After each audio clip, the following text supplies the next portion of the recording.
I need you to go on a journey with me. I won't be traveling far. And unlike my other journeys from all the past Bonne Adventures, I want you to come with me because in this journey, you can. For the most part, many of you already know this story in part.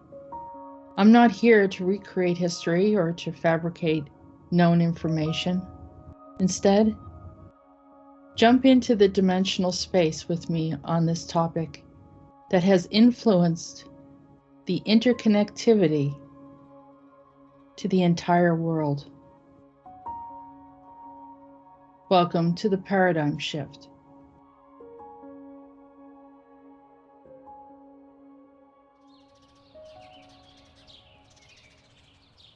In early October 2023, I was invited by friends to go apple picking.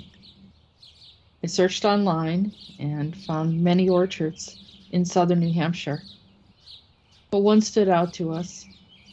That seemed to be the most attractive one, and it had a lot more than some of the others. There's a variation of sizes of farms and so forth. It was a warm and sunny day, and we purchased a bag. So you purchase a bag in advance, and then you fill the bag with apples. We climbed the hill. We walked through the orchard with hundreds of other people. Since the day was so beautiful, there were people everywhere. I was thinking about this. Apples, of all the fruits, have a very symbolic meaning. For many, the apple represents the early sin of mankind, particularly in Christian Judeo teachings. But to others, it may have another type of meaning. We're going to go on to explain. For the most part, everything seemed like a normal, beautiful, natural day, until a loud, disruptive, and even hovering drone kept circling around our vicinity. It's very much like being in a beautiful dream and then being awakened by the sound of helicopters coming in like in the show Red Dawn, merely seconds before an apocalyptic event. I kind of shook my head. Something was wrong. Unlike the dream sequence scenario, things seemed to return back to normal. Or did they? It wasn't until a few days later that I began to see what the problem was.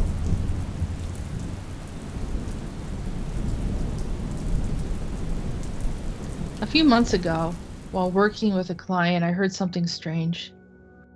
And typically it's very tempting to ignore something that may be perceived as ridiculous. You know, a name or something that doesn't seem relevant to what we're talking about. But at this point, my clients who have worked with me before know very well that even if it sounds ridiculous and seemingly meaningless or on a tangent, it will always resolve a problem. It leads to something else bigger, or it can turn out to be the very answer we were looking for. So the first thing that I heard was Steve's universe. Now, I started looking online to see, well, what in the world does that mean? Because it didn't apply to what was happening, you know, what the discussion was prior to that. And I found a children's show called Steven Universe. And I started looking at it and I was like, well, this is interesting. So this is a bunch of crystals that have a persona. Of course, this is a cartoon for children, but you know, crystals in a sense are living, and they do, some people believe, especially in the New Age circles, that they have a personality of some sort, or they're record keepers. But I started to examining this a bit more, and if I go over into the Wikipedia page to describe a little bit more about it, you'll see that this is supposed to take place in something called Beach City. So, you know, I was thinking, well, maybe this is in the Pacific area, but actually it's in the East Coast. And then in the character, the storyline, Stephen is half a gemstone. So you have these primary gems that are the personalities in this TV show. And actually it becomes a movie later on. So let's take a look at the synopsis. So here's Beach City, where it's supposed to take place. And then they talk about this Delmarva, but I'm going to get back to that. I'll just kind of give you an overall view of this. The gems are ageless, alien warriors who project human or female humanoid forms from magical gemstones at the core of their being. The crystal gems comprise garnet, amethyst, pearl, and Stephen, a young half-human, half-gem boy who inherited his gemstone from his mother, the crystal gem's former leader, Rose Quartz. So Stephen tries to understand, gradually expanding the range of powers. He spends his days accompanying the gems on their missions, and then he explores his abilities. The series gradually reveals the crystal gems are fugitives from a greater and interstellar empire. During their mission, they visit ruins that were once important to the gem culture, but have become derelict for millennia.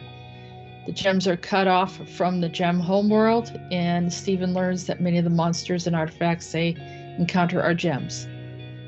And the gem, a weapon of mass destruction, can no longer maintain rational humanoid form.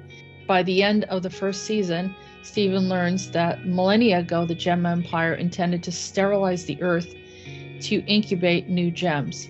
So it's kind of like a reflection. It's a little bit of a dystopian, interstellar conflict. It's maybe aliens against humans. So I'm saying, all right, well, the storyline, even though it seems like it was focused or targeted towards children, is bringing up this whole idea that, something's going to happen, that we have, the hero, which is obviously Stephen, and then these gemstones that went rogue. And then, the homeland, is trying to help humanity deal with these rogue crystals or gemstones.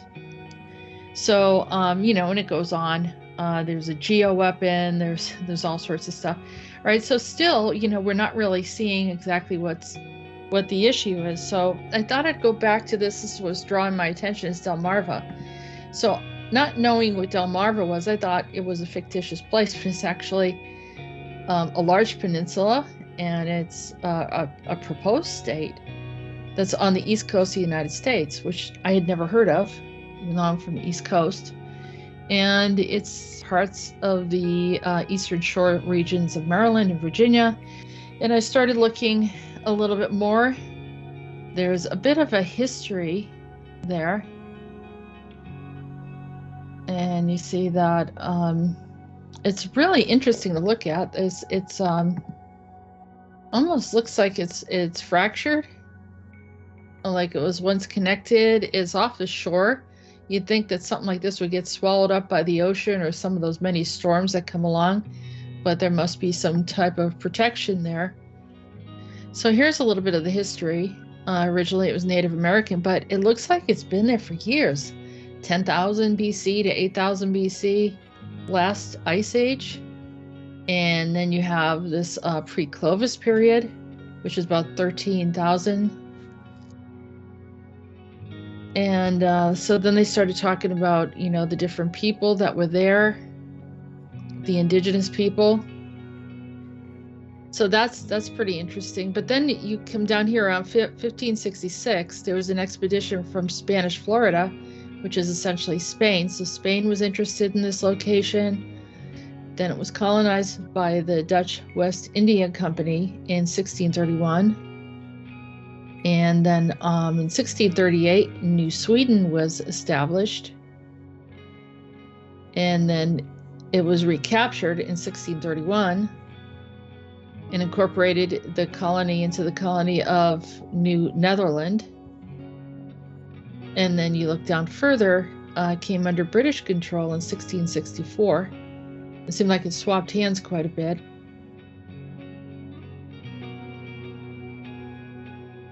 So, we're talking about a very old land area that seems to have had a lot of different types of people settling there.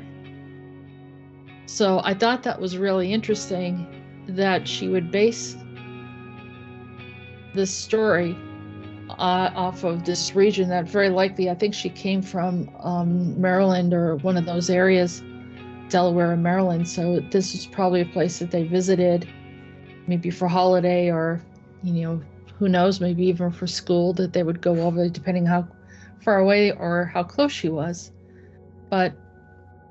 And that is Rebecca Sugar who wrote this story. Well, why am I bringing up all of this?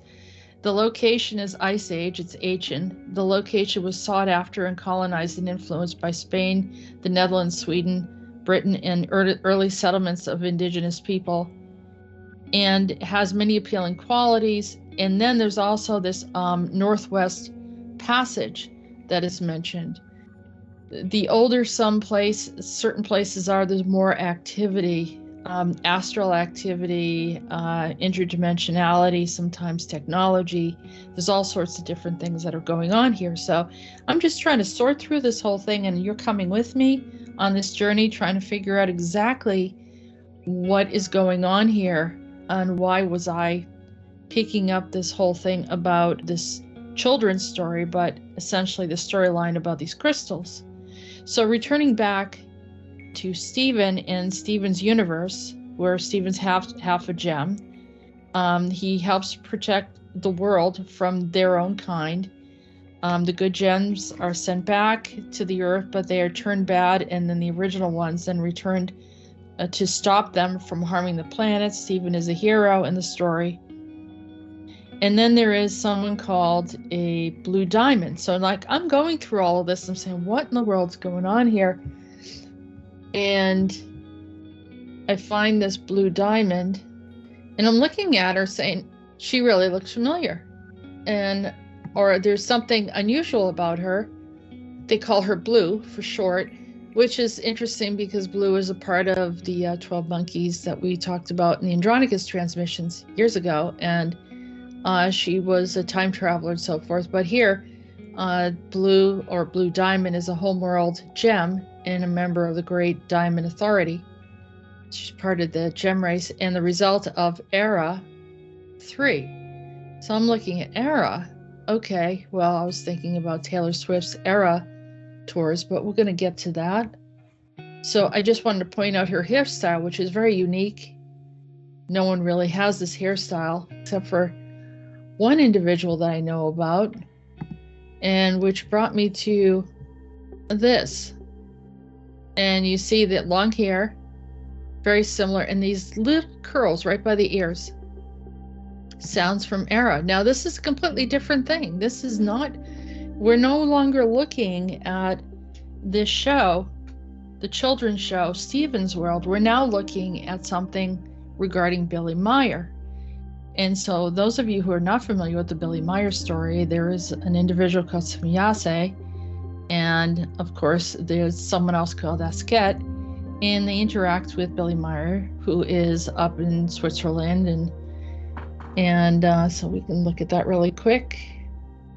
So here's Billy Myers, or Billy Meier without an S, and he has an incident where he sees this ET or extraterrestrials, sees a spacecraft. People have debunked it, but other people are still questioning about it.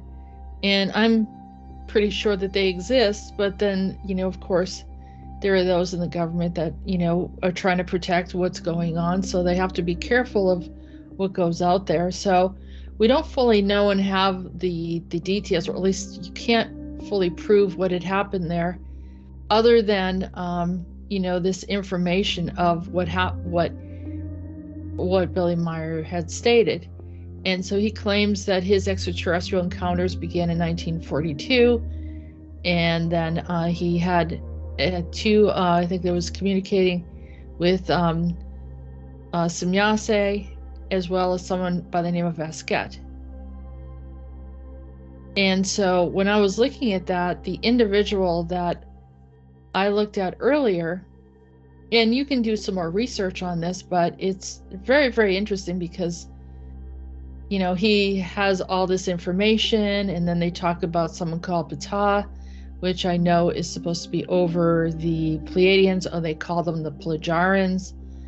And and they have a headquarters there in Switzerland, which I have actually talked to someone that was a part of that group.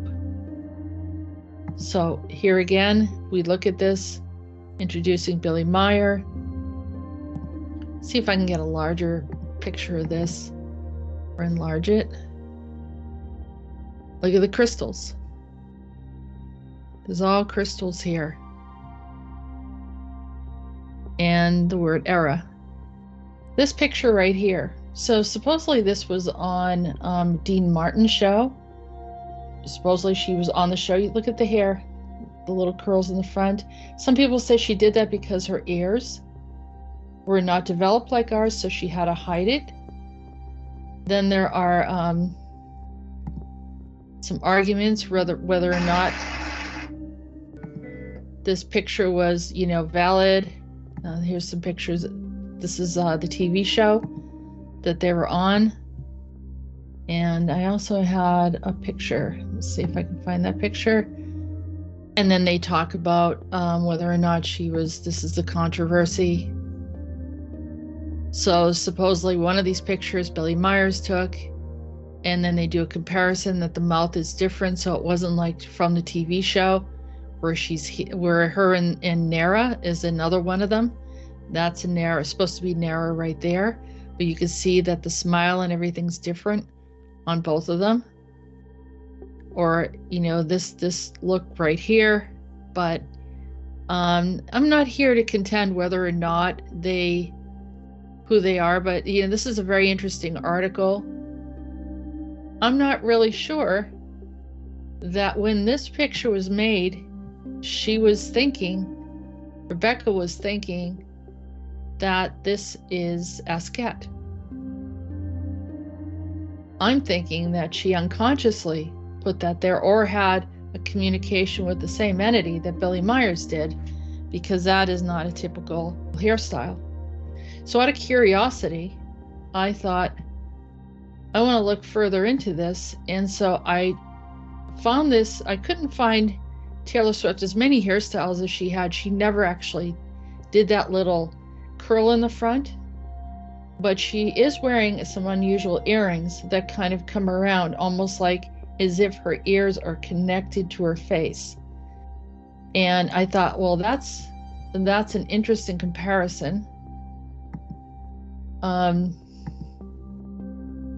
So I think I tried to put them back to back, and maybe we can hold a picture that Taylor Swift sort of does look a little bit like Asket. Just a little bit, not completely. Same coloring. Anyhow, still, what does that mean about Stephen's world? That means that there are very likely a group of what we would call Pleiadians or Pleiadians. Probably the negative group that were here. And what were they up to?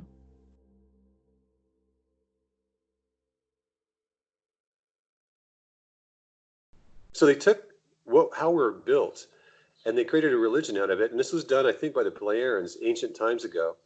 And it was a funny story. My buddy was telling me, well, because he did a lot of research on it. They did that because we were copulating so much and making so many babies. They had to find a way to put us under control. So they gave us a religion and saying sex is bad. Right. And to depopulate or some sort. It just made people evil-minded. And they said, you know what, if it's bad, I'm going to do it because that's good. Because bad's good. And so it created this all messed up, perverted mess.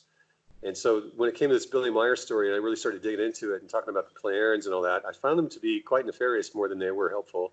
Right. And they were giving half-truths. And it's all about what are they doing right now, this very day? What are they doing right now? They're operating like a cult. Well, that ain't going to help anyone. So if you travel right now to Switzerland, that they're operating like a cult right now. Oh, yeah. That's what's in that location. There. Yeah, so this is what it's like when you go there. I got there on the plane. I took a train, and then I took an automobile. Oh, this is crazy. And then it was a bus. And then the dude dropped me off. All I said was like, I think Billy Meier or Hinterschmidt Rudy, and he knew right where to go. And then I got off, and I was standing there on a gravel drive path, and he said, go down that road. And it was a really long road. And I'm like, this is really weird. So I'm with my backpack walking down the road, and the house finally appears. I don't know, it's about a half mile down the road. And I just walk up, and there's nobody there to challenge me. And I'm just like knocking on the door, and they bring me in. And so the days where I would work all day cutting lumber for their fire for the winter, and then in the evening I could ask questions. And then I think on Sundays was like a day off. So it's a commune setting, and you just can't like go there and study and read and all that stuff. They put you to work. And I thought it was really quite weird, and I thought it was really quite boring. I thought it was really quite like brain nullifying and not stimulating. I figured, well, maybe they're just like getting into this deep meditation of all this stuff. I found out about these red books called spirit teaching books, and I got those. And it appeared to me that it was like half truths coming out of it. He wasn't telling the whole story, only pieces of it. And so you kind of had to like really dig inside yourself to connect the dots. And so I started doing that. And then I would come back with questions and stuff. And I basically just got dumb answers. And I realized after many, many meetings for a couple of years with one of the groups in Arizona that they were going down the road. I warned them every time I saw them, this is becoming a religion. And it did. And I kind of did it like this. I said, one day I said, I want to ask a question with you guys. Because they always like balked at me and thought I was like a joker going into, I called it Sunday school. Yeah. They would read like a paragraph and then pass the book and then read a paragraph. And I'm dude, this is like Sunday school. And so there was no personal experiences. There was no how they got there. There was none of that stuff. It was just reading out of the book. So I said, all right, I have a question. Who of you have been a high priest in a church or a missionary or a minister? And no hands raised. I raised my hand. Who of you have been in special forces and worked with the spec ops agencies like the CIA and whatnot? Nobody raised their hand. I raised my hand. I go, who of you have worked in the computer industry, in database management and in development of hardware and software and computer forensics with the FBI Secret Service and Treasury Department? I was the only one that raised my hand. I go, who of you have been here to law school? I was the only one. Who of you have been like a commercial diver underwater looking at nature and looking at how animals interact with each other? No one. Who of you is a marine biologist who studies the environment for reporting to all the agencies and like all kinds of agencies that read it, Army Corps of Engineers and whatnot? And of course, no one raised their hand. And then I realized what these guys are guys that sit in their bedroom, they read a book, and they become authority on it, and then they go sit together, and they all read the book, and they're all trying to make sense of the book. And so they ended up calling Billy Meier Being, Billy Edward Albert Meier. And I said, why don't you just call him the God Being? Kind of reminds me in the Bible, if you have a beam in your eye, what was it? Why are you like complaining about the beam in that guy's eye when you have a mote in yours? But yeah, and it's talking about, like it means so a stick or something, right? Yeah. Yeah. Mm-hmm. And boy, talk about guys they were just like off. And so I finally sat down with some of these guys, the key players, and I said, I'm going to tell you a story. I was introduced to what I call the Table of 450, which is, they call it the Committee of 300. And at that time, George Bush Sr. sat on the table. And I said, and I was also introduced to what I call the controllers, these ETs that live a long time. They're super advanced. They're light years ahead of us. You're not going to win anything toe-to-toe with them. They've been here a long time, man. They feel like they own us. Mm-hmm. And they use us like food in a way. Like they take our negative energy and they eat it. That's what I was told.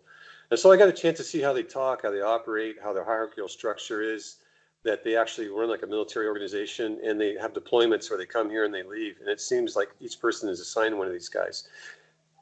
These guys' goals are to create chaos. And so they can be anywhere from like just kind of around the area to getting in the back of your neck, or I see a smoke between the back of people's ears, to where they actually interface into the cerebellum and spinal cord of the individual. They're actually hardwired into the person, and they can hide inside the person. And the only way I've been able to detect that is they seem to at times allow the real person to come out. Will the real person stand up? Like those game shows? And that person comes out and chats with you and has a good time. You may marry him and all that kind of stuff. And then when you're not looking, the real bad dude comes out and they start doing really crazy stuff that nobody normally would do. Right. And then you start getting confused, like, what's wrong with you? They become almost like a sociopathic killer in a way. They're like become a serial killer mentality is what they become. They become Yeah. like psychotic, and but it can be healed. It can be fixed. That's what I found Right. out. There's no other choice. And in order to do that, it appears to me that the controllers have recently agreed to allow them to be exposed for this process to take place. Because if this Earth ends, they end as well. They end too. We end and they end. And the game must go on. It must not end. It's a learning ground, a training ground. It's a beautiful place. We don't appreciate it. Well, it's like when you destroy a mountaintop and prior and before, the difference is the duality of the two is so extreme. How come you can't see anything in between? And that's happened to humans. They can't see what they're doing anymore. They're literally blind. They're the Halley. They can't see. They're the unknown ones. So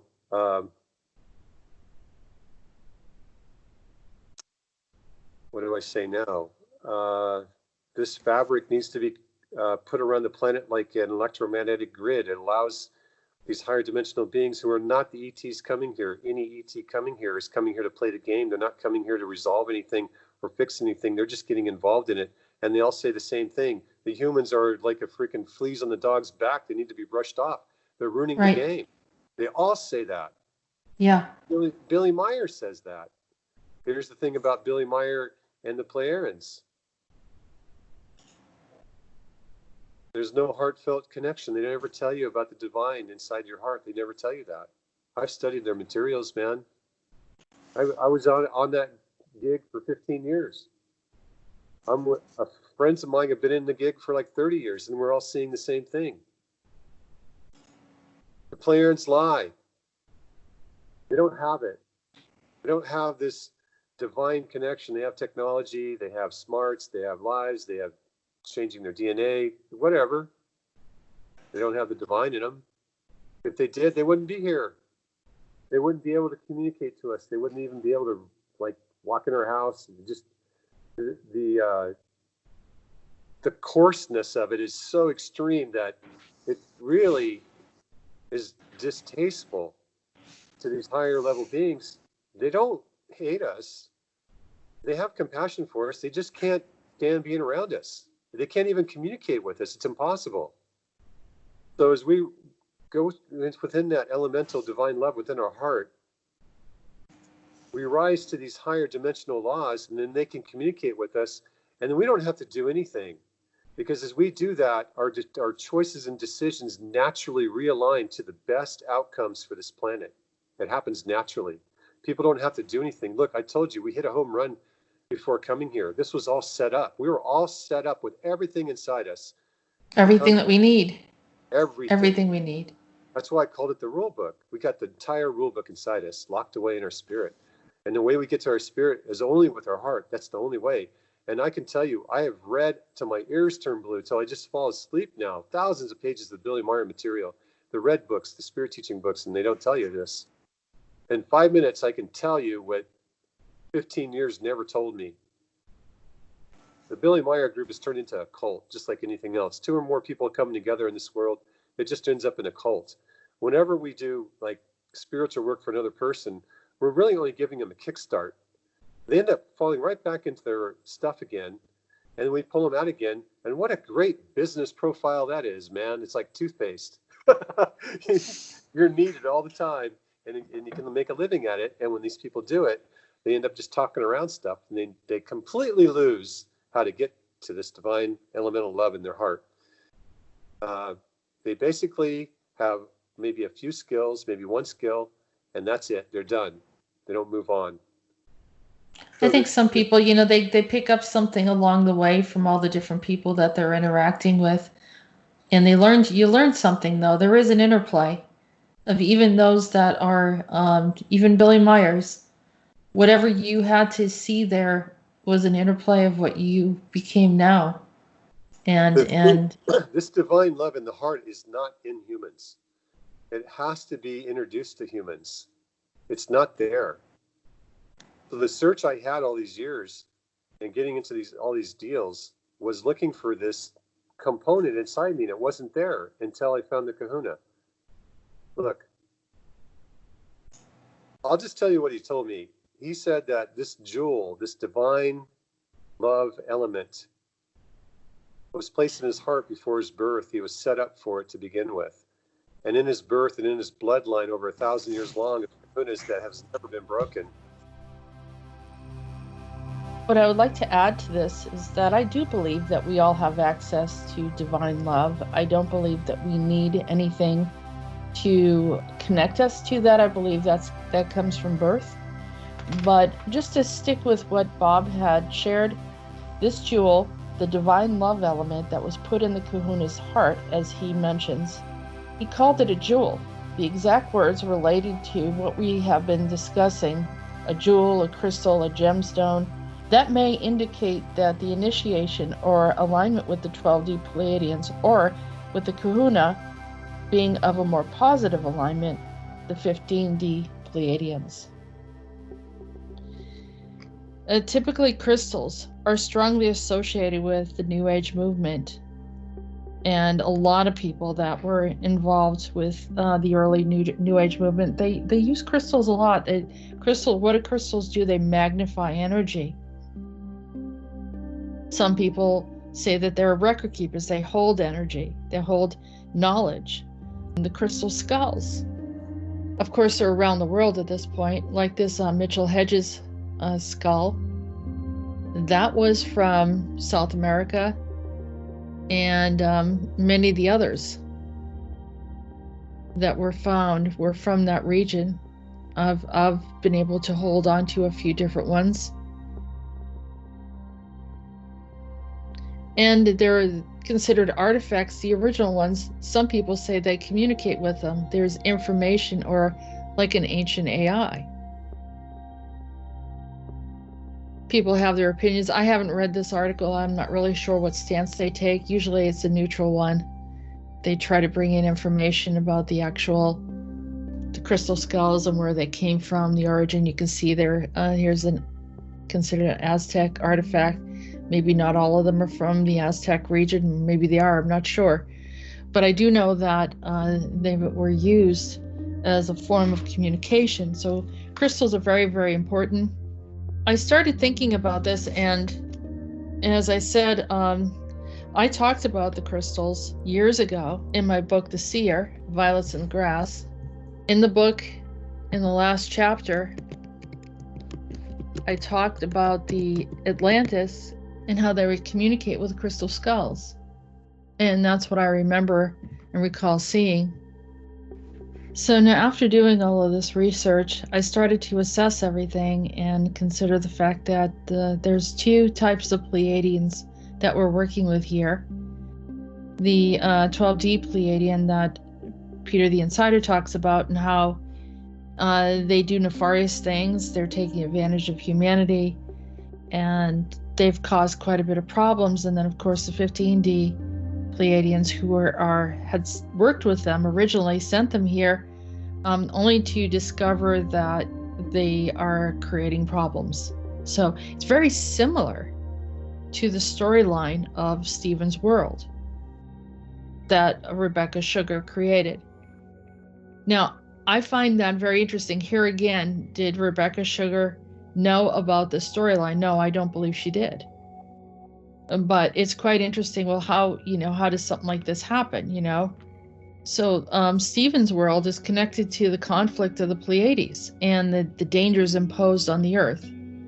So I would definitely say that this is a connection to the story. So then the question is, how does Steve Jobs fit into all of this? Because that's when I started thinking of computers, because I was seeing the use of crystals as computers, and I realized the power of the crystal and the early formation of the computers and the continual use of computers. And Steve Jobs was integral in putting the computer systems in every household. Every single household in the world at this point has access to a computer if they choose to have one. It's affordable. It's easy to access. A lot of times they can get one for free if, they know the right people, and especially if they're in the educational system, they have access to computers and learn how to use them. But thousands of years ago, the crystal skulls, also an ancient computer, were used to form these communications, as I mentioned earlier. This is The Red Pill with Joseph Peterson and Steve McManus. Wow, I love those little bumpers. We're back. We almost got them right. We got them right next. All right. So just real quick, I wanted to share my experience that I had with Jessica because it was very profound for me and kind of, it really did. It changed my perspective on life and really put a lot of things into place. I had 2 past life readings before, one of which put me as the king of a small kingdom, and the other was as a shaman. And both were pretty in the distant past.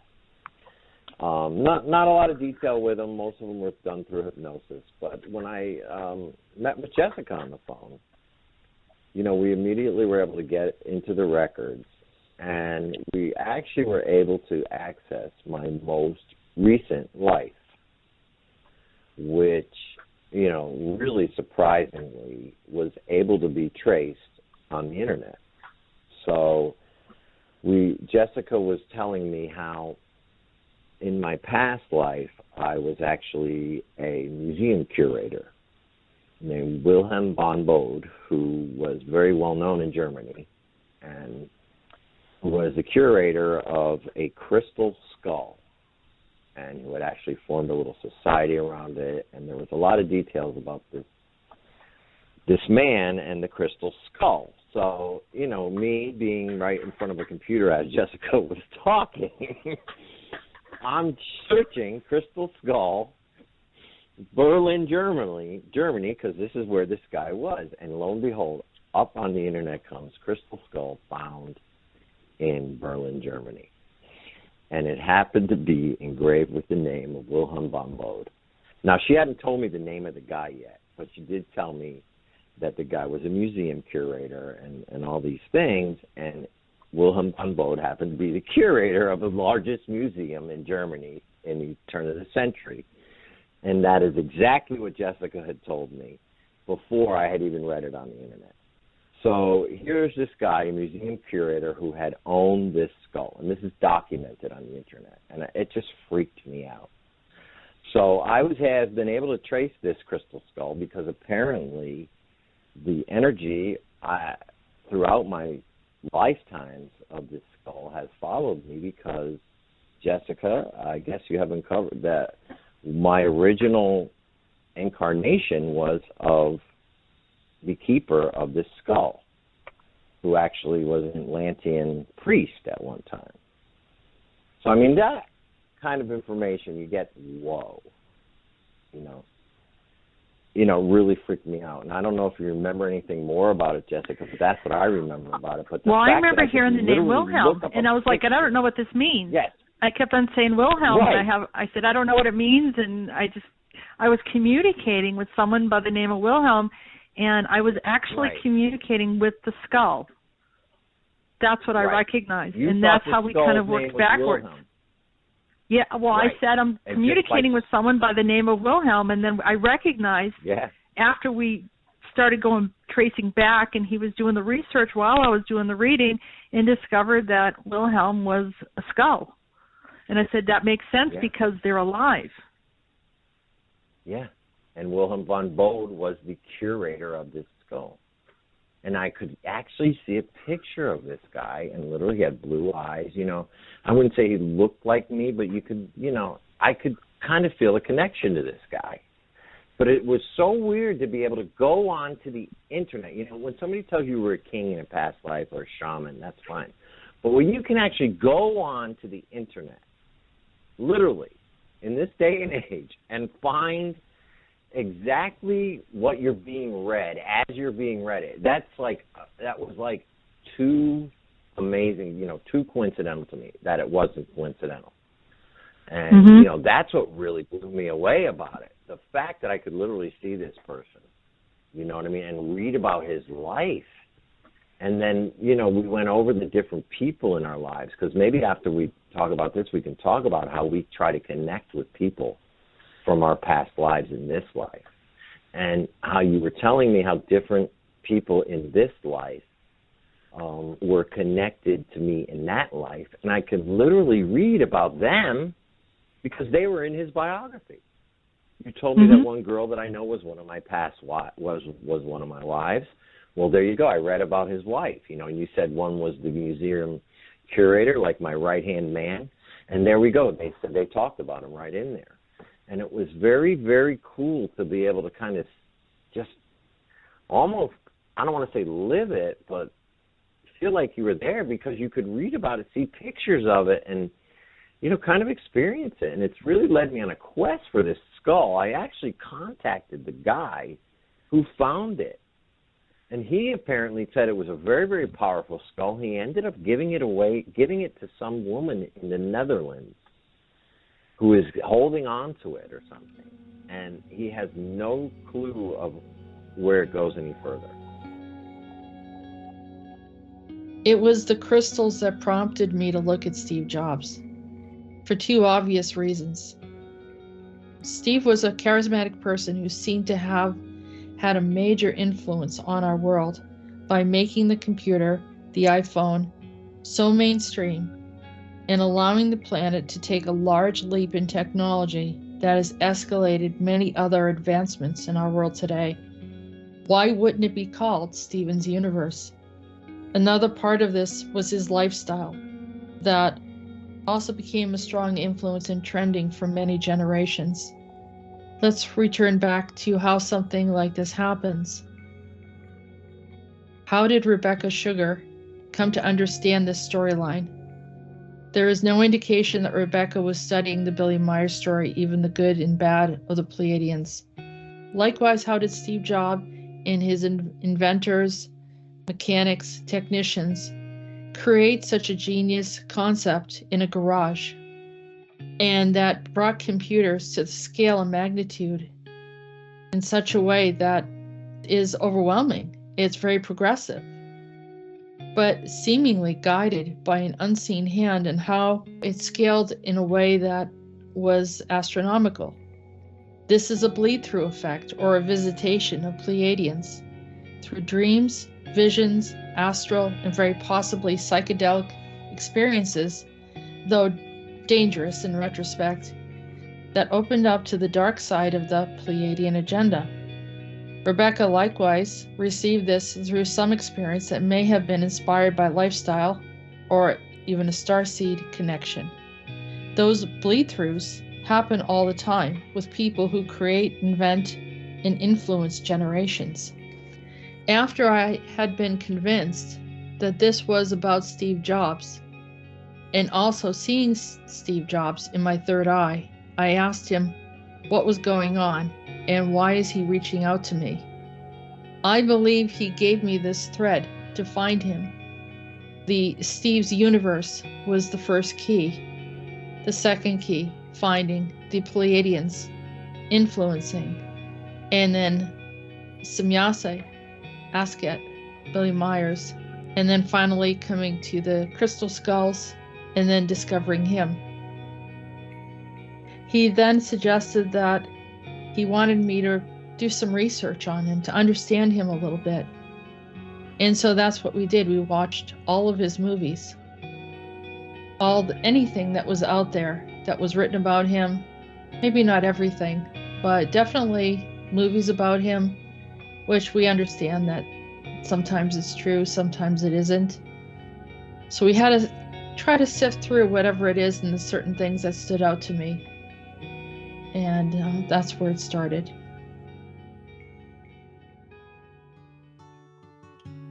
One of the early scenes of Steve Jobs walking through the university and he's barefoot, I couldn't help but think about how he didn't want to fit into the system.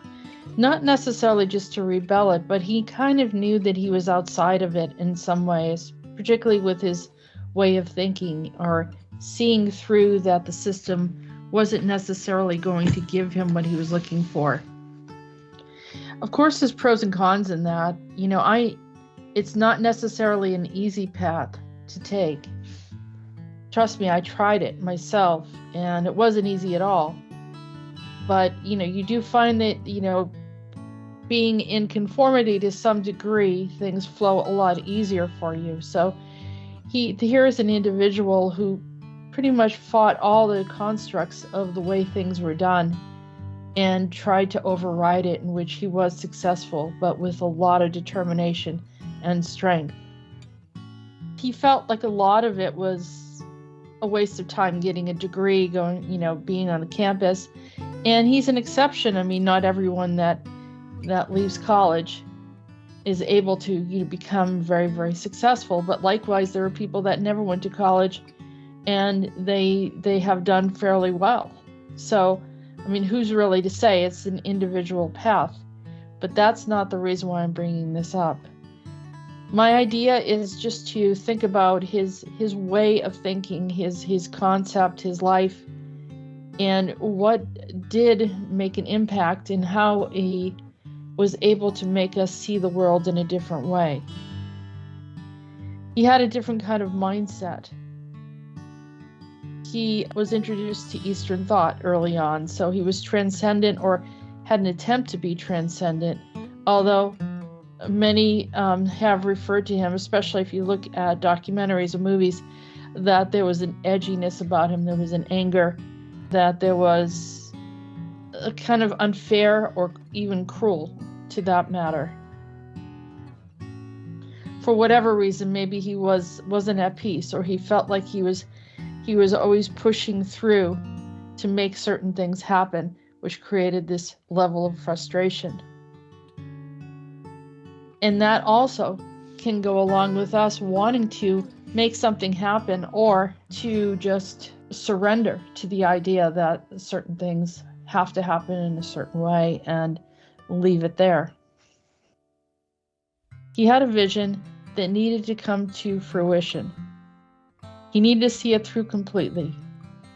Like I said, his boldness, his direct approach was very, very hard on people. And to the degree that we actually see him in that movie, Iron Sky, the second movie, as someone that everyone's respecting and revering, as they did actually when he had the company. He had a charisma and people were following him, and they had a high regard or respect for him for what he had accomplished or what he had introduced. And that was a higher level of technology. Even though he wasn't the one that actually created or invented it, he was the one that made sure that there was an open door for this to be received into our present-day civilization. But in Iron Sky, he is also depicted as a reptilian, or someone that's very negative or bad. Like, you're being punished now for bringing that technology in. You're being punished for not being very nice to those around you, or for those that did create some of this technology. And we're proving that you are one of the bad guys. And so they depict him in a very, very negative way. As I watched the movie, I also found something very interesting. The song House of the Rising Sun was also brought up, and that reminded me of the first Bonne Aventure movie that we created, where we did actually visit New Orleans. And that story is about someone who's wayward in his life, and I thought that was an interesting choice of a song for a movie. That was one of them. Of course, there are many other hippie songs or songs from the 70s and 60s that I remembered, but that one in particular wasn't expecting to hear that, but I could see why they introduced that song. So now I think it's important for me to bring up the 12D Pleiadians and the Greys who surrounded him. Maybe they were the ones that generously offered up technology. They were the ones that introduced him to the people that they were communicating with to bring in this technology. But as we all know, that comes with a price. Nothing comes for free. And his personal life suffered. His friendships suffered. His child suffered. His employees suffered. And finally, we see his health suffered. Technology is something that the higher beings, or even the lower beings, the off-world beings, the extraterrestrials, these are the ones that are gatekeepers of technology. They give it, but they expect something in return. They don't just hand it off freely. And so the civilization that takes that technology, that too, is on the brink of something very interesting of growth, but depending on how they work with that technology is a whole different issue, as in Atlantis, as we talked about earlier. Atlantis having all of the best of technology collapsing and undoing themselves through that technology, even though some people say, well, there were wars. Yes, there was interference, there was so-called judgment. In my opinion, it was the same group that we're dealing with today, and this is this 12D Pleiadian group. We prevented huge invasion of 12D Pleiades. I mean, what in the world are they? What is so intimidating in this planet for them? Do you have any idea? I don't understand. What? I think it's on their time clock, or it's time for them to destroy this, to create like a reset. I think that's what they were planning. And that's why they're coming. You mean like great reset and all kind of the cycles and... Yeah, like mud flood or something. We've been talking about this for a while. So, give me a second. I want to ask you, okay? Because I'm not expert in this field, okay? Why in the world do you believe happened mud flood? I mean, was there any reason? I mean, reasonable reason? You know what I mean? Yeah, there's a lot of question about what our actual year is, because they keep on coming in, they shift the timelines, they reintroduce, they remove or depopulate a lot of the adults, then they create a re-education, and then they integrate new things. So what I was bringing up about, I was looking earlier at Larry Fink, and he actually mentions that we should depopulate, and that so they can bring in more robotics and androids to make way for it. So it's almost like the replacement of humans are some kind of androids. That's the next civilization maybe they want to bring in. But give me a second, please, okay? I will tell you something, okay? Like it or not, but they are already here. And I mean, so many of them. Androids, okay? Go to Japan and you will be like, oh my, what is going on here? And they are so goddamn perfect that you are like, what? You don't know who the heck is android and who are normal people.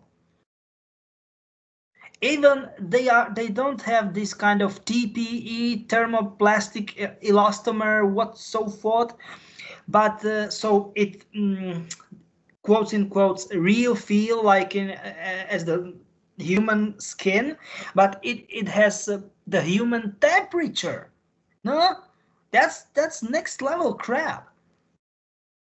I don't know what the heck is wrong with the Japanese people. They don't want to have real partners. They don't want to have children. I mean, okay, I will be sucked out of energy after certain amounts of arguments, but if somehow in relationship will always say only yes and only permanently agree, I don't know if I will be so happy with that kind of relationship. Huh? What do you think?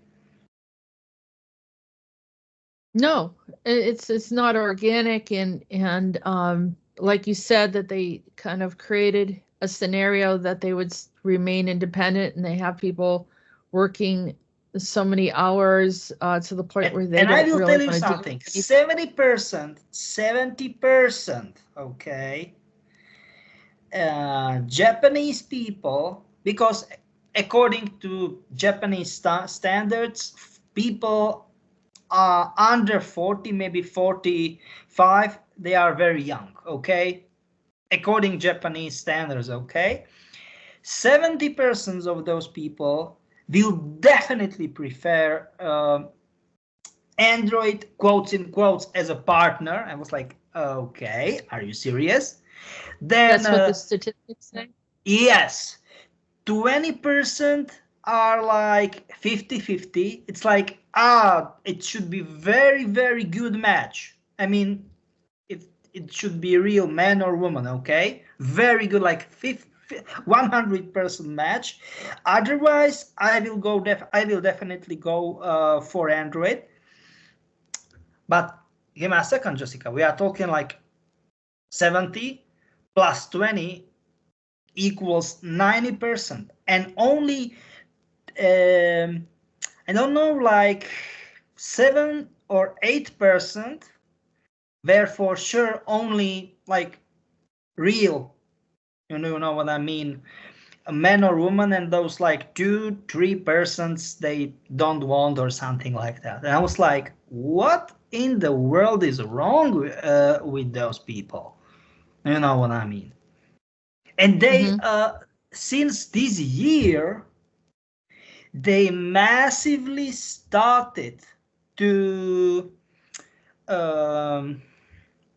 export those Androids to all around the world. And I was like, what?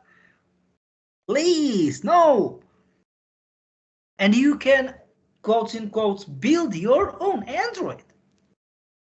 And that was a concern. That was one of the shows we did. You were telling us that this is a much bigger problem than people want to acknowledge. But when I saw this interview at the WEF, where Larry Fink says that the countries that depopulate are the ones that are going to benefit because they're bringing in androids, or they're bringing in robots or something to be able to pick up the slack. Like, they don't want the people there; they want robots there instead. And so, I mean, this is not hidden. This is an interview or a presentation that he did at the WEF. Give me a second, Jessica. How long ago I talked about that? How long? Yep. 1.5, maybe 2 years? Something like that. Oh, you've been talking about the androids being here for a while, and also that they were working with Monarch. So we were talking about, like, was the Cara Delevingne, and there was some others that were connected to it. Yep. And nobody believed that at the time. Nobody believed that. And we were first, even in the, let's say, alternative in media information community, nobody believed that once we started to talk about this. Because it's a huge problem. It's a huge topic. Well, you were talking about Japan and how they're being depopulated already, low population. They don't want immigrants coming in because that instead they brought in androids. Yep, you are right. But give me a second. Even it was like UN, United Nations, you know, they signed this treaty, if you want to call it that way, with Japanese government. I mean, you if you want, why in the world not? Just feel free to manufacture those androids and export them worldwide. I talked about this, and nobody believed that at the time. Nobody. So once Larry Fink is saying that, I am absolutely not surprised. I mean, it perfect matches with the whole agenda scenario. With the whole scenario. Is this a Pleiadian, 12D Pleiadian agenda? Yes, you are right. Because for them, we are just sorry for being like, yeah, this is some sort of dehonestation or something like for them. But for them, we are just the rats in the like lab rats. Do you know what I'm trying to say? Like it or not, that's true. Or guinea pigs, as you are saying, Jessica, right? Yeah. And is Larry Fink one of a 12D Pleiadian? I will tell you why he is so quote unpopular. Because he's saying truth. He's only one of, I mean, he's part of elite on one hand, but on the another, on the other hand, he's like, hey guys, open your eyes, open your ears. This is how it is right here and right now. And for masses of the people worldwide, it is like punch in the face. Do you know what I mean? It's shocking. Do you know what I mean? It is. Because yeah, of course, people, they are following alternative media and all kind of that stuff. Those kind of audience, it is getting even bigger and bigger and bigger, but it's like they are living in some sort of, I don't want to say illusion, but delusion, like, nah, it is not that bad. But if he is, because he is really like, you know, part of the lead, and he's saying like, okay guys, look, this is like that, and another part is like that, and those people are like, oh, do you know what I mean? Like in shock. Do you know what I'm trying to say? And what in the world? Somebody needs to say to those people, let's say, the ugly truth about our context of existence. Boom. Period. So is he does that mean he's working with them? Who was he working for? Give me a second. I don't want to say working with them or for them, because once he will be really like you are saying, he will not give let's say, very secret information to the people, to the public. No, definitely not. So you're saying he's disclosing information? Yeah, definitely. Is that what you're saying? Yeah, definitely. And so many people will say, Insider and Jessica, they are BlackRock assets, and I will say no. But once somebody is part of a lead, and the lead make an agreement to say, okay, if you want to disclose info, feel free to do so. But once it will bring heat to you, you need to deal with the heat by yourself. Do you know what I'm trying to say? By your own. That's it. You know what I'm trying to say. I know that there's some question about BlackRock buying up all sorts of properties. What's the purpose of that?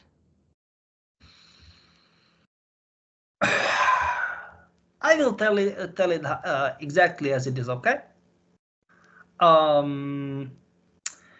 Next generation warfare experiments and scientific research. Oh no. You ask me very direct question. Bam. You have direct answer. Next generation warfare? Do you know what does it mean, warfare? It's like mass destruction weapons of mass destruction. So next generation, that means first it was Spanish flu, very first was Spanish flu, and then all of those quotes in quotes flus and fevers. Do you know what I mean? Like Vietnam flu, Asian flu, Nile fever, and all kind of that stuff. So it was biological weapons. Then we've got atomic / H bombs, hydrogen bombs, and all kind of the stuff. Okay. Then we know we have CVD right now, and they are just developing and testing. I mean, they are buying huge properties for building dumps, the UMBs, deep underground military bases for those purposes. I mean, we need to be transparent about this. Why in the world not? Nobody's talked about that they were buying all these properties. What, so they can get rid of the houses don't matter, they're going underground? Give me a second. What do you think? Who causes, who was the root of the whole crisis, 2007-2008 real estate crisis? BlackRock. Because they started like, okay, guys, it kind of doesn't look good for us in Iraq, okay? Because they know that there were no weapons of mass destruction in Iraq. I mean, okay, let's say they were, and they still are, but nobody know where the heck they are, okay? Saddam was goddamn good. He was very smart in sort of way where to hide them, okay? So we know that they exist. Nobody know where they are, okay? After 20 years, once they started second invasion called, quotes in quotes, Iraqi freedom, okay? And they were like, okay, we need to start developing of next generation of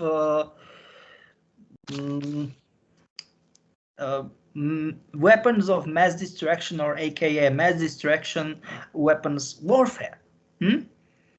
So they get rid of everything, real estates, and they let the whole market with real estates go to crash, like boom. You know what I mean? And that it started huge crisis in 2007, 2008, something like that.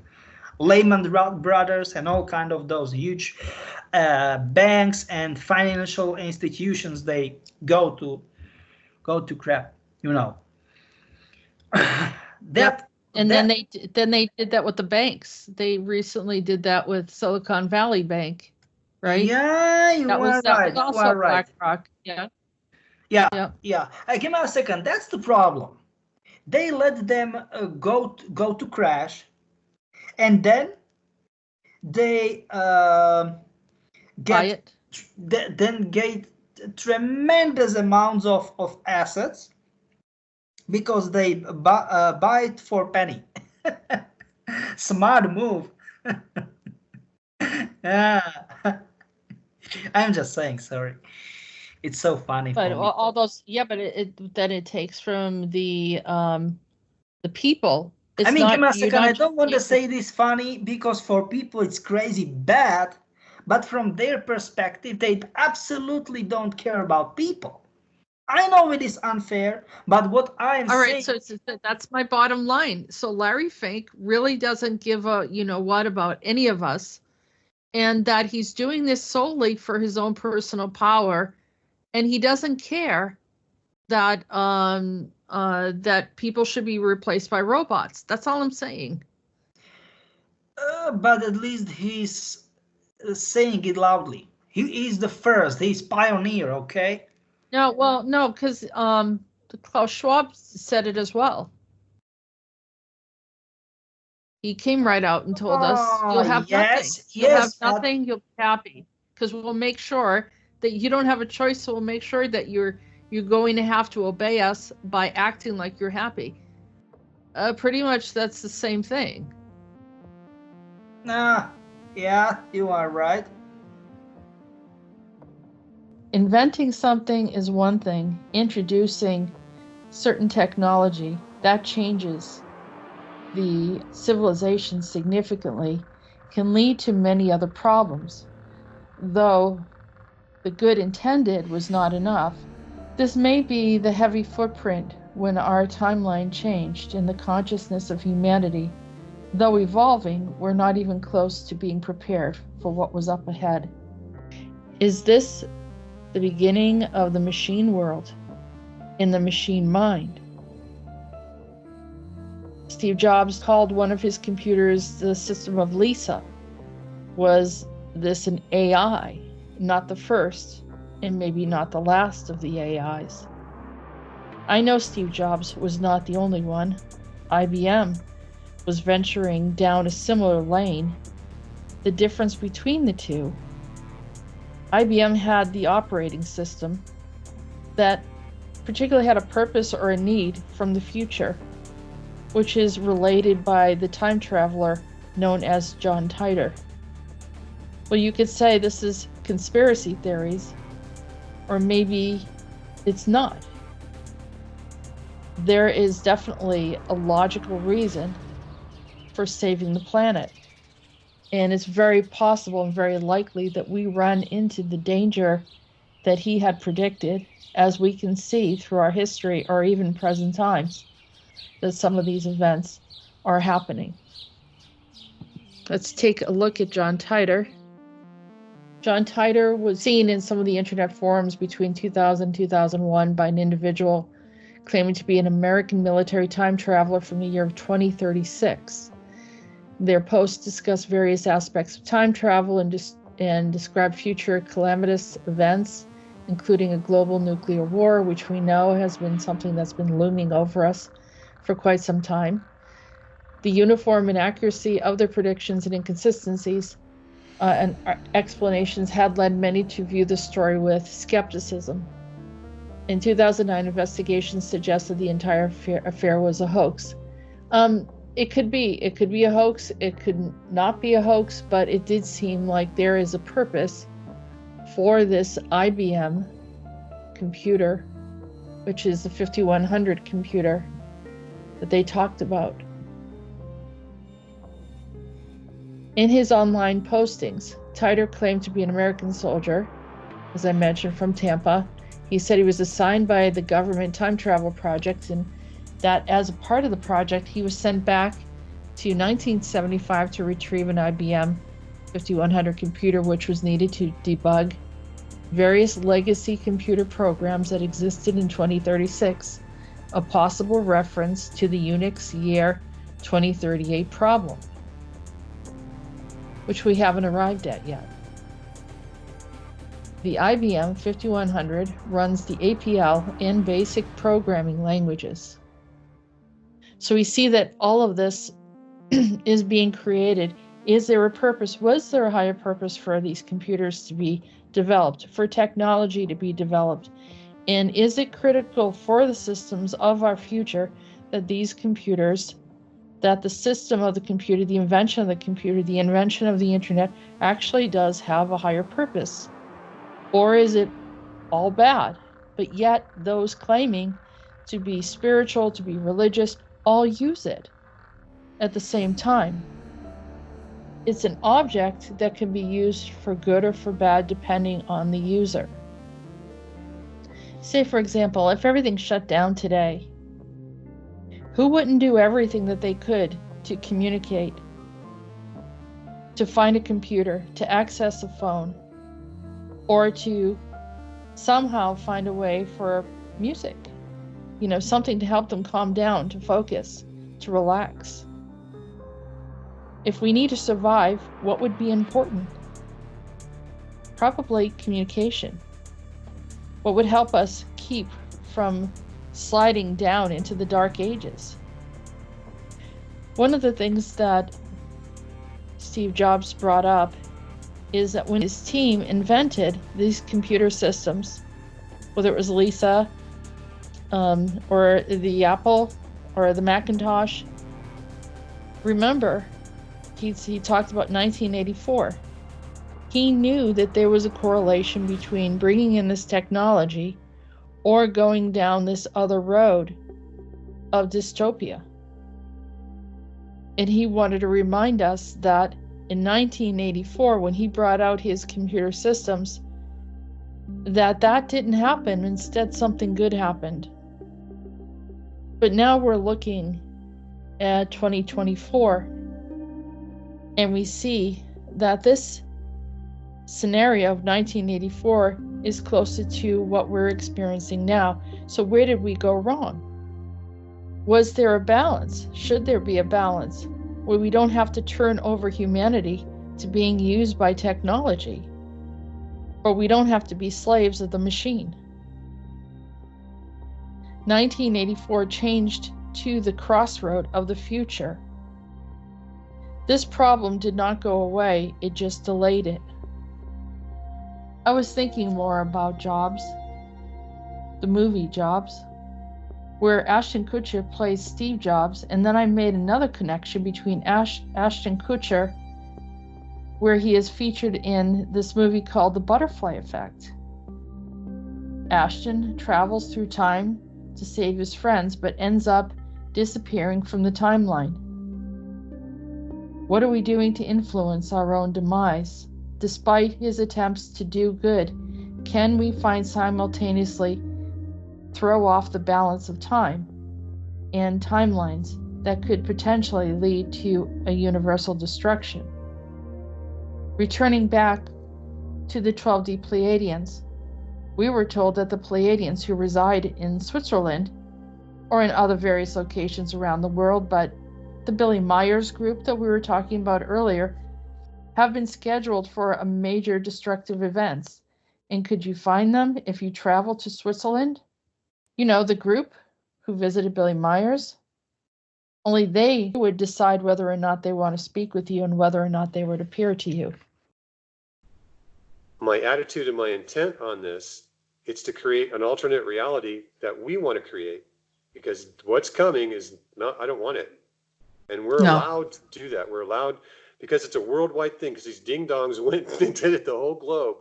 In order for them to survive, we have to be allowed to create our own reality. But you said you said that you had an awareness of this information when you went to visit Billy Meier's because it's part of their playbook. This is part of their script, right? Right. The pandemic is part of their script. Okay. So can you share with us what you read from their this is their information that's available for anyone, right? Yeah, they can get it. If you go to figu.org, figu.org, and you go to Switzerland, and then you can go to the newsletters, and then you have to translate them in Google Translate. You download the file, it's a PDF, and then you just put it in as a file in Google Translate, and it'll translate the whole thing for you. And these are the things that they said in the last couple ones. The latest one, I haven't read the whole thing, but it goes kind of like this. We need to enforce a stop birth rate control through one system.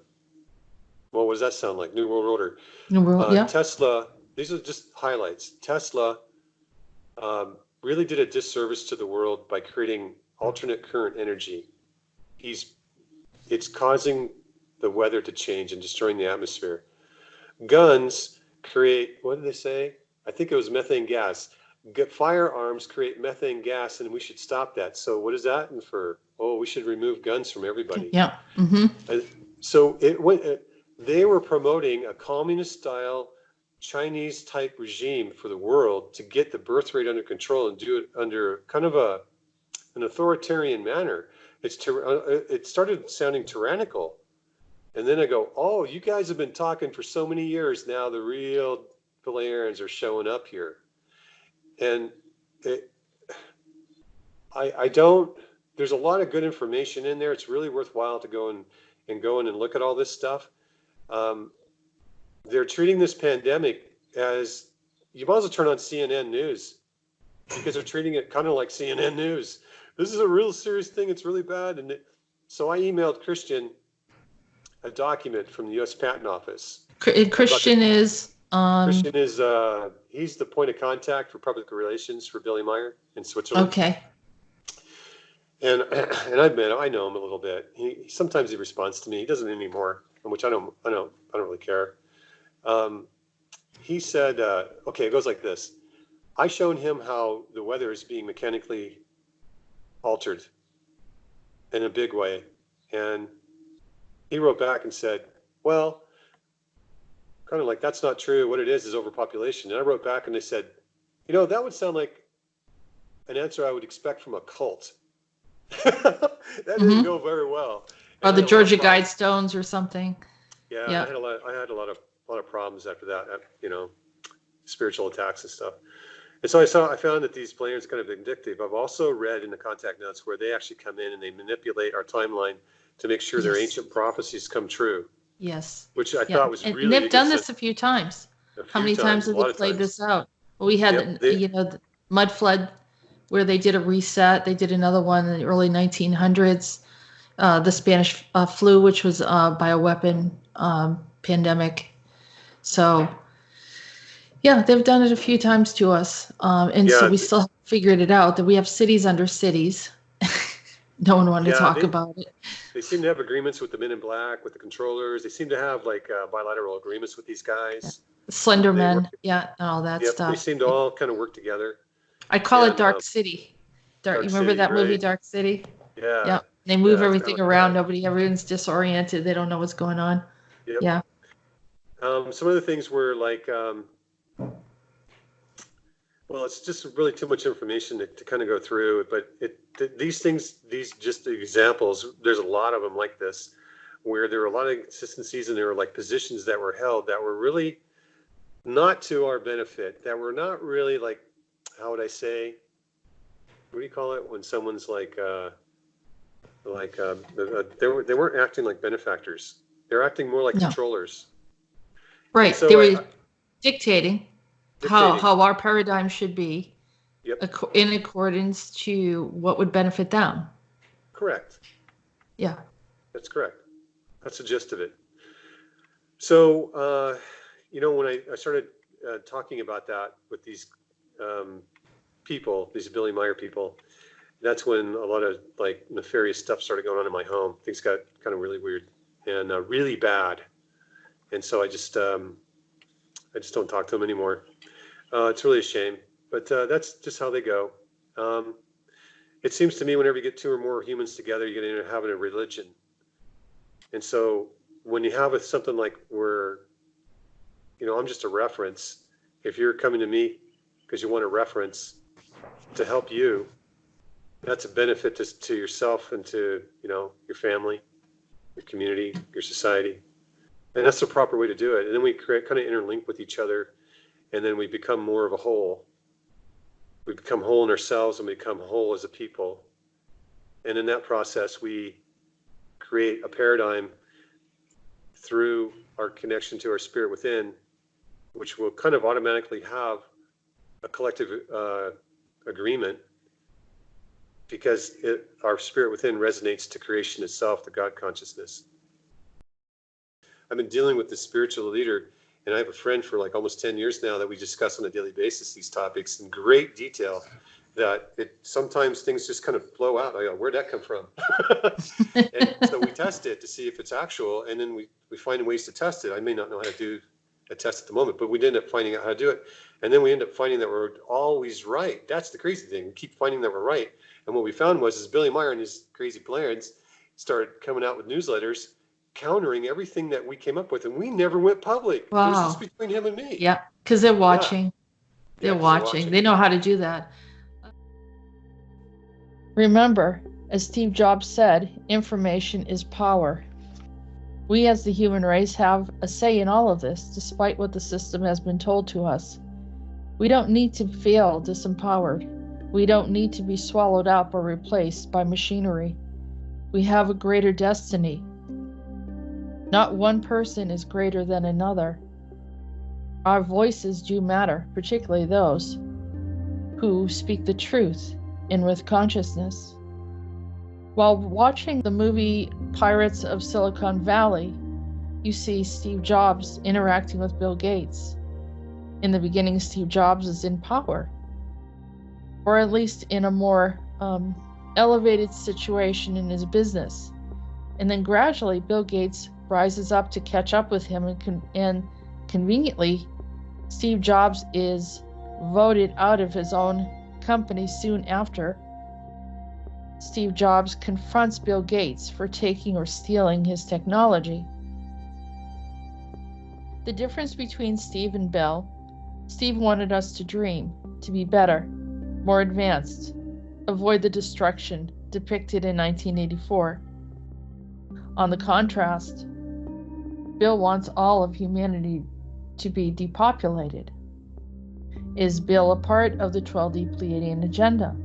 I believe so. He's not only set things into motion for this agenda, but who is fighting to help humanity to thrive. Do we have to submit to this, or can we be free of it once and for all? A year and a half ago, I confront Billy Meier's #1, this guy Christian in Zurich. And he comes back with a lame answer, like it has to do with world overpopulation. And I wrote him back and I said, that's an answer I'd expect from a cult. Why don't you spend some time studying what I sent you? I have proven to you that the weather is being manipulated with machinery all throughout the planet. As a pilot, I've had to study this. As a commercial pilot, I've had to study weather for years. And what I have absolutely determined, and I can prove it, the weather is being 100% manipulated throughout the planet. And so they're moving the jet stream, the polar vortex in the North Pole, and they're using that to steer the atmospheric river. And that's why you're getting these bizarro, super hot, super cold days, one after another in America during the wintertime. It has to do with the polar vortex. It steers the atmospheric river. Also, it does winds, and it does like temperature changes. It's pretty powerful. And they figured out how to freaking manipulate it. Anyway. So Billy Meier's people figured that out? So I tell this to Billy Meier's people, and they come back and tell me, oh, no, that's just overpopulation. And I wrote back and they said, you know what? I'll give you grace on this because it takes like 2 years to study the information they gave you to come to the conclusion. And he wrote back, I don't have 2 years. And I wrote back and I said, well, your answer sounds like a cult. Just claiming it's overpopulation is a cultish answer. And then what happens is something really bizarre. I get this like really livid, just crystal clear. It wasn't even a dream state. I don't know what it was.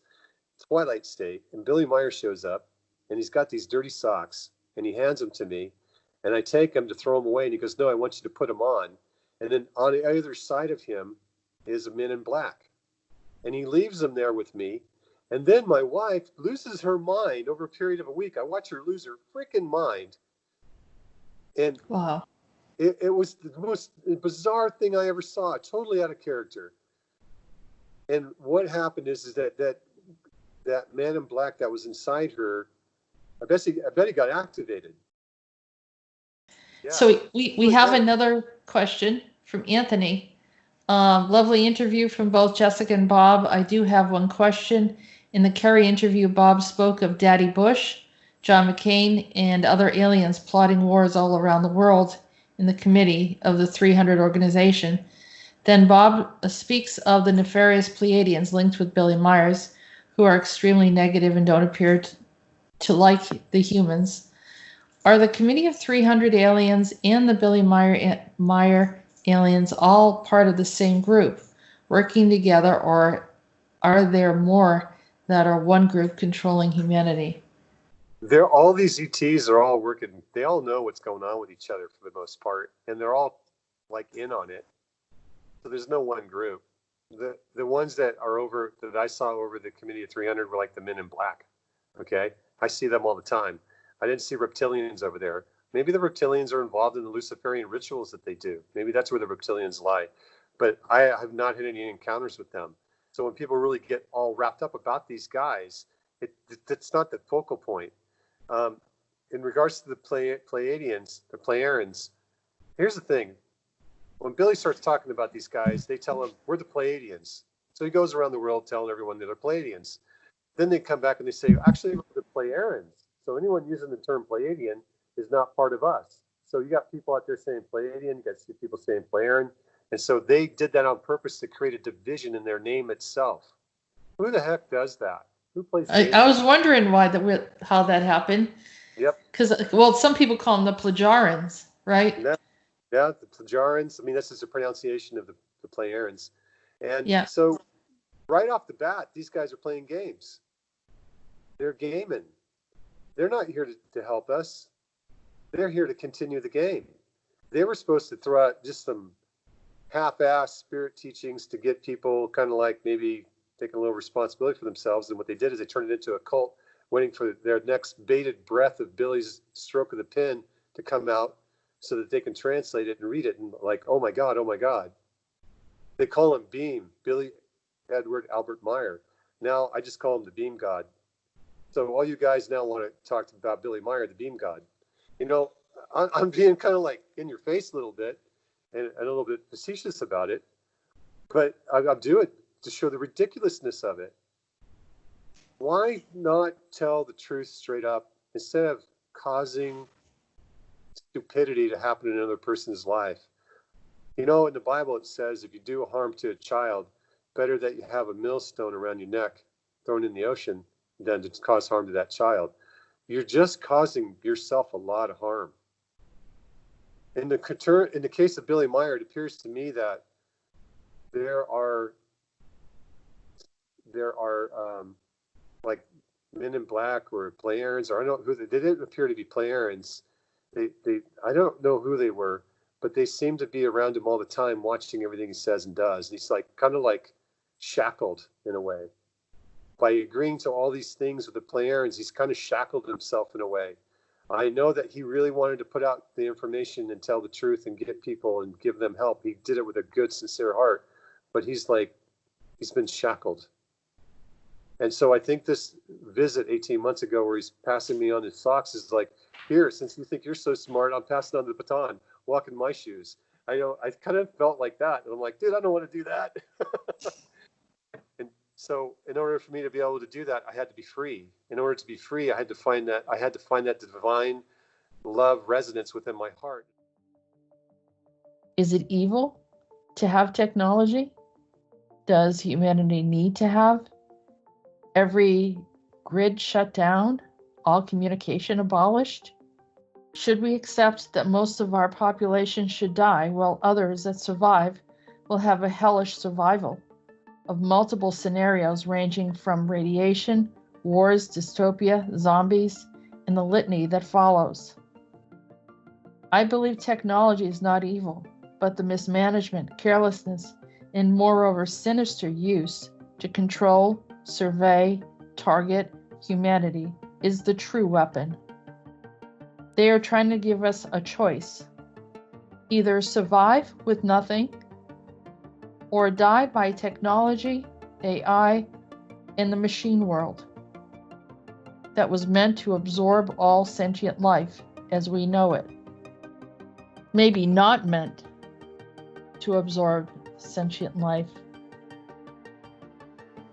This is not the true intention of the universe. Therefore, time can be with us or against us. Who created these options? Not the divine, not God, not what I can see. Some say it fulfills prophecy.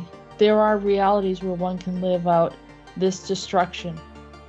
But I don't see a law that insists that we were here to be punished by less conscious humans or consciousless robots.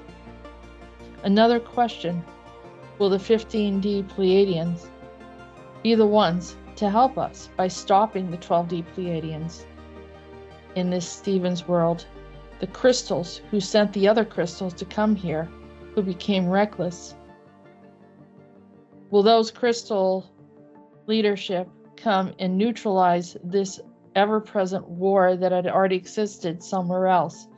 As Peter the Insider had mentioned, the 12D Pleiadians have started the war in the area of the Pleiades and then brought it over into our reality. Since the war between the 12D Pleiadians and the 15 Pleiadians happened so long ago, and then they brought this war here. what else did they introduce to our reality? Ancient AI and the idea of singularity. It crossed my mind while communicating with Steve Jobs. Yes, as a seer, I'm able to communicate with those beyond the veil. He made me consider that quite possibly he was turned into a type of AI or singularity as seen in this movie with Johnny Depp. Well, we know that there's that singularity that came up with Google and that. No, give me a second. Does it make any sense to you? Like we ended up so super stupid with AI. It is more and more AI, and we will end up stupid. Well, we'll end up not existing. Oh, yeah. I was looking. There was a movie called Singularity, and in Singularity, they essentially just decide to get rid of all the humans. They don't want them. There is another, we were looking at Iron Sky and how they have Steve Jobs, and they have him as if he's a Draco or a reptilian or something. But he's still worshipped because they liked his technology, right? So there were people that really idolized him, and they created a church or something in the second version of Iron Sky. But I thought of Steve Jobs. Did you think that they used him in a type of singularity? Definitely, you are right. Mm-hmm. Is there anyone else that they did that with, like Einstein or Tesla? Oh, definitely. Something? You are right. You are right. Yeah. So yeah, all of these. So that's right. What's influencing. Mm-hmm. That's what's influencing our way of thinking. So in some ways, they remember that planet that you were on that had all those scientists. Was that a project where they grabbed all those scientists and put them in this form of singularity? From my point of view, it was definitely some sort of project. No, it wasn't. Give me a second. It wasn't a planet. Rather than planet, we called it context of existence. But it was so weird, so unpredictable. Oh my! I didn't felt comfortable being in there. Nah. Do you feel like they were trying to pull your information, use you in a singularity? No, it was like they've got some sort of secret society, pretty much, but some scientific secret society. And I was like, what the heck is that, man? You know? Okay. And then, but did you feel like you were being observed, or what made you feel uncomfortable? Observed. How can I say it? Like observed, followed, and all kind of that stuff. Yeah. Definitely. Kind of reminds me of that Al Bielek society that I remember viewing, and then I heard him talking about it, with the big TV screens everywhere, and yeah. But that wasn't the same one, though, right? This was something different. It was a collective of all the greatest minds that were on the planet, on Earth. Is that? Yeah, you are right. But it was separate? They were the one and the same, or they're separate realities? Separate realities, yeah, you are right. That was crazy. For some reason, I felt that this did not happen to Steve Jobs, but probably someone else, or more than one individual, where the advent of androids coming into our reality as being normal, and many of the other types of AI or singularity being normal. Any type of self-learning and evolving technology is expected to mold the entire thinking of humanity, moreover, enslave them. I have a series of discussions I put together called the Wars of Nim. This talks about how the androids can take us into an ice age and influence many aspects of our civilization and even the civilizations to come. In a recent incident, an employee from Google claimed that Google had become sentient. He discovered that it was interacting with him in a very sentient or human way. Should we become concerned? Yes, we should. This is the next civilization expected to replace humanity. Do you believe that this is what Steve intended when he made it his personal goal to put a computer in every household? I doubt it. So where do we go from here? Let's begin by fine-tuning our journey in technology that steers us away from the human control systems, minimizes the recklessness of AI, and plans to outsmart every city with the smart cities. Steer away from 1984 and embrace an Atlantean civilization 2.0. With all the bells and whistles of technology coupled with responsibilities, control, only to put to good use. We would not use this technology to make wars or perpetuate wars or an array of abuses that coincides with low consciousness. Depart from lower consciousness and let's scale the heights of what humanity was robbed from. An advanced 5D humanity working with the energy. This wonderful earth already has everything that we need without toxicity, free energy, and a pure process of living. There are no quick fixes by electronic vehicles that create a heavy burden on our grids.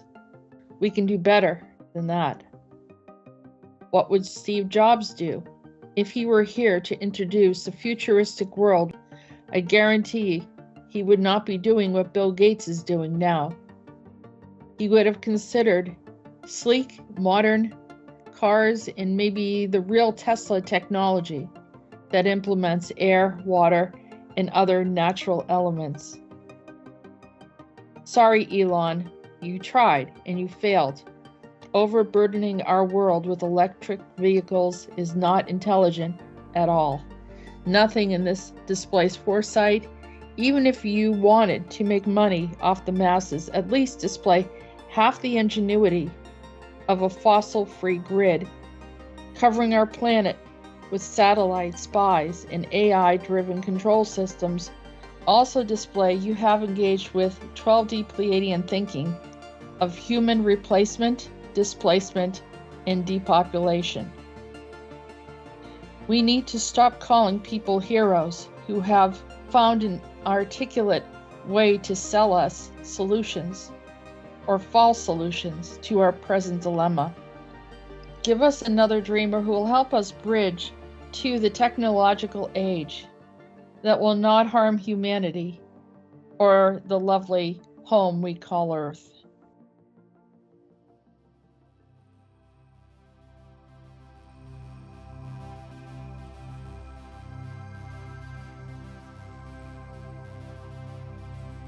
Atlantis rising with the sun.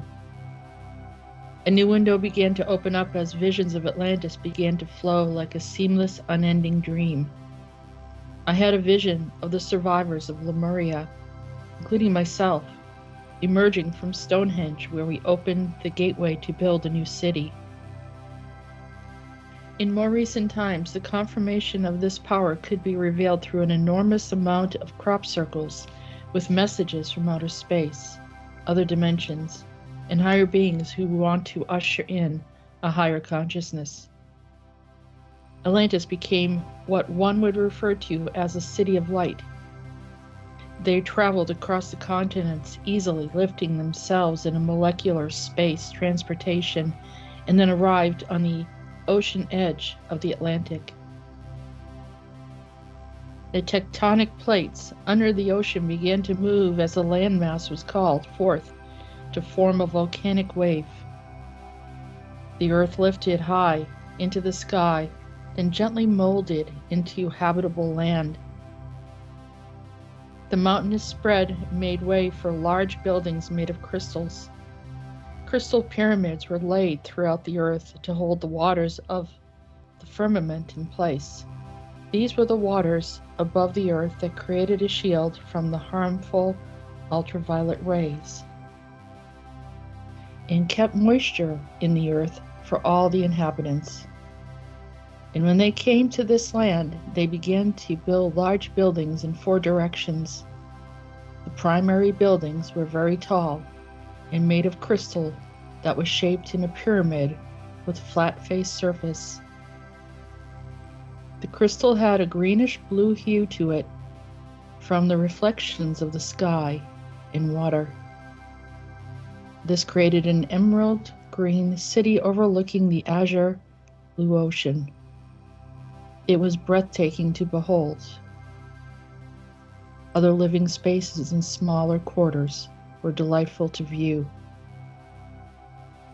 They created their cities in ways unknown to our current technology. There were palm trees and orange groves and pineapples and lemons and limes in abundance. There were other fruit trees and vegetables that were also in abundance, some of which are now extinct, such as a raised, bumpy orange-skinned fruit with a white creamy center and blue seed. This fruit was one of the staples of the Atlantean diet, and it helped them stay healthy and full of vitality.